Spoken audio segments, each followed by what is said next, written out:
نہیں کہ اللہ کا کلام ہے۔ پرہیزگاروں کے لیے رہنما ہے جو غیب پر ایمان لاتے اور آداب کے ساتھ نماز پڑھتے اور جو کچھ ہم نے ان کو عطا فرمایا ہے اس میں سے خرچ کرتے ہیں۔ جو کچھ آسمانوں میں اور جو کچھ زمین میں ہے سب اللہ ہی کا ہے۔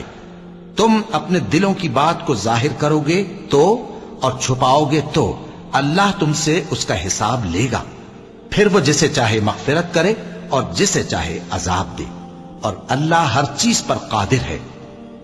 رسول اللہ صلی اللہ علیہ وآلہ وسلم اس کتاب پر جو ان کے پروردگار کی طرف سے ان پر نازل ہوئی ایمان رکھتے ہیں، اور مومن بھی سب اللہ پر اور اس کے فرشتوں پر اور اس کی کتابوں پر اور اس کے پیغمبروں پر ایمان رکھتے ہیں، اور کہتے ہیں کہ ہم اس کے پیغمبروں سے کسی میں کچھ فرق نہیں کرتے، اور وہ اللہ سے عرض کرتے ہیں کہ ہم نے تیرا حکم سنا اور قبول کیا۔ اے پروردگار،